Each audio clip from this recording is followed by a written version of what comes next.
السلام عليكم ورحمة الله وبركاته. مساء الورد والفل والياسمين على كل زمايلي وأصدقائي، على كل لعيبة الكورة، على كل الحكام، على كل المشجعين، على كل الرياضيين. أنا من امبارح بحاول أطلع بس مش عارف، النت كان قاطع عندي. لما صدقت النت جه بصراحة. والواحد يعني هتكلم على حاجتين. أنا الأول أنا حزين على المنظر اللي ظهر بيه النادي الأهلي امبارح، وكنت قبل كده عملت فيديو قلت عفريت كولر رجع. وللاسف انا امبارح ولا اول امبارح كنت عامل فيديو اطالب فيه باستمرار الكابتن عماد النحاس والكابتن محمد شوقي والكابتن محمد يوسف الكاست كامل. امبارح يا جدعان رجعنا، يا جدعان الاخ كولر، يا جدعان رجعنا زي الاول تاني، رجعنا الكولر من جديد. الكابتن عماد النحاس يعني بيدافع بتيم الاهلي كله جوه ال 18. يعني لعيبه الكوره عارفين، يعني الشناوي امبارح كان بيطلع الناس وشوط شلوط، اطلع يا عم ويلا بينا من هنا. ايه ودانا يلا بينا من هنا من الاساس؟ لاني سايب نص الملعب بتاعي فاضي. يعني استبدالات الشوط الثاني المفروض تتم من بدري قوي.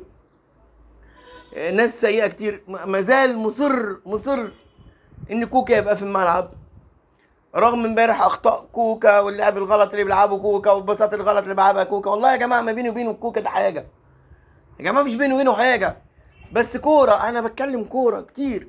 يبقى مقابل كوكا والباك ليفت وان ما لعبش معلول يبقى في سبوبه. يا جماعه انا اسف، يبقى في باك ليفت تاني عايزين يجيبوه. ما احنا جبنا ايه حياتيه طلب.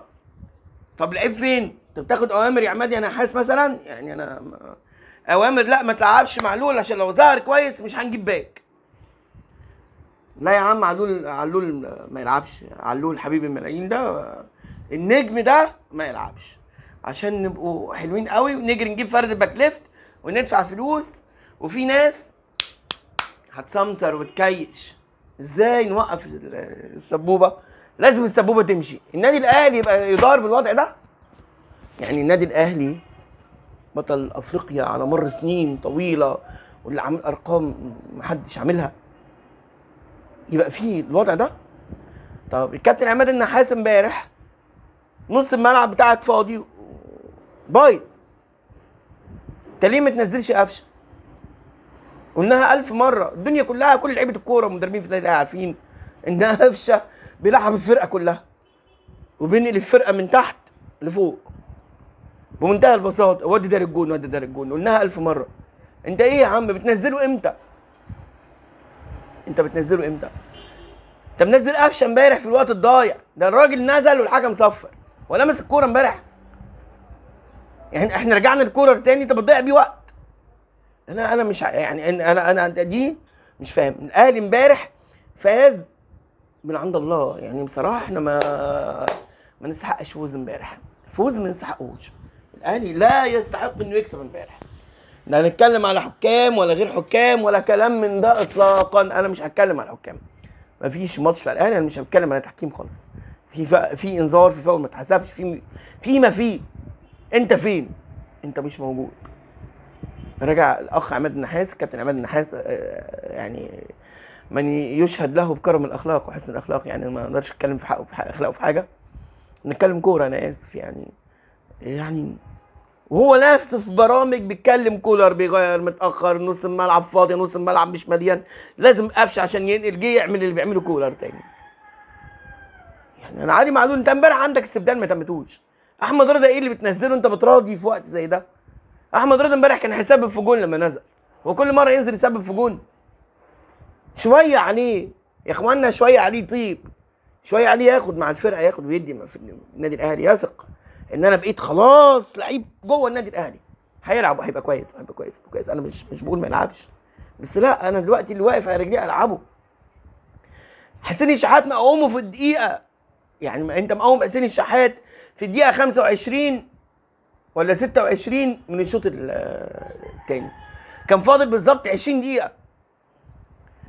قعدتوا تشرحوا له في الورقه وتعملوا له وتخلوا له وتسووا له لحد ما بقى فاضل 10 دقايق. تعالى اقف يا حسين على الخط. انتوا بتضحكوا عليه بتراضوه يعني، فانتم مقومين شايفين ان هو حاسين ان هو زعلان مزمزق، فممكن ياخد بعض يمشي من الاهلي مثلا، وفي ناس بتزق وراه. حسين الشحات نجم اي فرقه هتاخده، مش ده اللي يقعد على الخط. وبن شرقي مش احسن منه، يعني بن شرقي مش احسن من حسين الشحات. طب طاهر امبارح في كور ياما مش موفق، طب لعب حسين وخرج طاهر لما انت مش عايز، مش قادر تخرج النجم بن شرقي. انا مش بشتم بن شرقي، لا. امام عاشور امبارح هلك وتعب، سايبه ليه في الملعب؟ الراجل مش قادر، جاي تغيره في الوقت الضايع.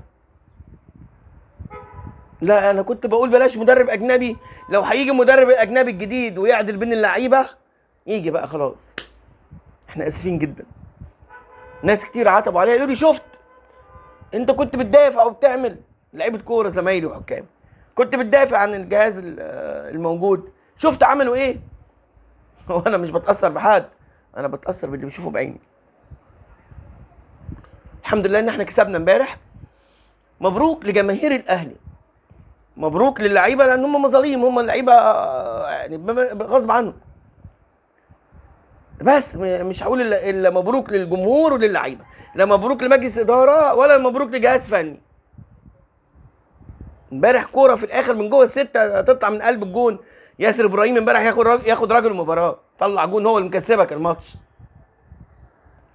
احنا مش بن شرقي انا، ما دي كوره وحياه ابويا وامي طولت منه ولحقها بالعافيه. ويشكر شكرا انك جبتها جون، عرفت تحطها جون، كانت صعبه. بس انا عايز اقول السلام خاطئ وربنا اكرم. طب انت من اول الماتش كسبان، ما تدوس دوس دوس. انت ليه رجعت بالناس لورا؟ وليه بتغير غلط؟ وليه ما بتغيرش؟ وليه ما بتعملش؟ وليه سايب كوكا؟ وليه مش بتلعب معلول؟ وليه حسين الشحات ما بيلعبش؟ وليه قفشه ما بيلعبش؟ هنقعد نقول ليه وليه وليه تاني من اول وجديد؟ كولر تاني رجع علينا، هف امبارح العفريت بتاعه بعته للملعب. والسبوبه هفت عشان عايزين يجيبوا باك ليفت. يا جماعه اخلصوا، علي معلول مين مش ملعبينه؟ هي كده اتفهمت خلاص ان في فوق سبوبه وعليه العوض من العوض. ربنا يستر على الاهلي في الماتشين الجايين، وربنا يستر علينا في كاس العالم للانديه، ما نروحش نخيب ونتفضح.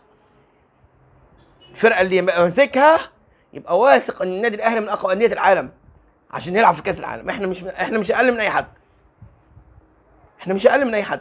واعيد عليكم تاني، محمد صلاح اللي ما كانش ظاهر في مصر راح بقى النجم بتاعهم بره. احنا لعبتنا مش شويه، بس اللي يوظف صح واللي يلعب صح واللي يدي للعيبه ثقه. انتهينا من ماتش الاهلي، نشوف بقى الفضيحه الكبيره امبارح. هو نادي الزمالك. يا خساره يا ولاد والله، كان عندنا في مصر عالمين في الكوره، الاهلي والزمالك. الف خساره، انا اهلاوي بس بقول كان عندنا عالمين في مصر، الاهلي والزمالك. الاهلي لسه يا دوب واقف على رجله وبيقع من اللي احنا شايفينه ده. الاهلي يعني ربنا يستر على الجاي. اما الزمالك، احنا راينا الاسماعيلي السنه اللي فاتت واللي قبلها لما سابوا الماتش لنادي الزمالك وبقوا قاعدين جوه ال 18 والجون يشتت الكوره يطلعها على ال 18 ولعيبه الزمالك يشطوها يطلعوها بره. يرجع يلعبها على ال 18 يشطوها يطلعها بره، ياخدها بصيله لواحد زميله يطلعها على ال 18 يشطوها يطلعوها بره. يعني هم ما بيمشوش، ما بيروحوش نص الملعب اصلا عشان الزمالك يكسب، عشان يوقعوا الاهلي. امبارح الزمالك دخل فيه الجون، انا مش هقول عواد قاصد، لا انا بتحصل معايا جون عشان ما اظلموش. بتحصل معايا جون في الدنيا ان الكره ترد من صدره، ومش المفروض تحصل مع جون قديم، بس حصلت خلاص. طب دخل جون من بدري، لا الزمالك بيهاجم ولا الزمالك عايز يجيب جون، وفي هدوء وراحه بال ومبسوطين اخر انبساط بالنتيجه. حتى جمهور الزمالك في المدرج مبسوط. ليه؟ شكلكم وحش. شفتوا الاسماعيلي بيهبط ازاي؟ الزمالك هيبقى كده. ما هو اللي يقبل يبيع ضميره واخلاقه هيقع غصب عنه. مش هتبقوا الافضل خلاص. الزمالك كده بيقع ده وقع 70%. الزمالك وقع 70%. دور تعمل تيم، ابقى قابلني ان قدرت تقف على رجليك. انت اللي بعت نفسك لبيراميدز بقى خلاص، بقيتوا متعودين على المركز الثالث يا الرابع. انت ممكن ما تلعبش كونفدراليه. الزمالك مصر كانت اهلي وزمالك يا ولاد، حرام عليكم. انا مش النادي الاهلي، بس حرام عليكم نادي الزمالك توقعوه. حرام عليكم الزمالك يلعب قدام بيراميدز بالمنظر ده. فضيحه فضيحه. دي مش اخلاق كوره خالص. مش اللعيبه اللي عايزه تروح اللي عايزه تيجي، ما كانش بيقتل نفسه الا عبد الله السعيد. مش عشان كان بيلعب في الاهلي، عشان كرامته، لانه لعيب عنده كرامه. يا خساره الكوره في مصر. ارجو من اخواتي وزمايلي يعملوا لي شير للمره العاشره، يعملوا لي لايك، ساعدوني صوتي يوصل يا شباب. ما انا مش هقعد اوصي تاني يعني، خلاص. اعملوا لي شير، اعملوا لي لايك. ليا قناه على اليوتيوب، من فضلكم حاولوا تدخلوا عليها، قناه كل الرياضيين. اعملوا لي شير، اعملوا لي لايك، اعملوا لي اشتراك، اكون شاكر ليكم جدا. السلام عليكم.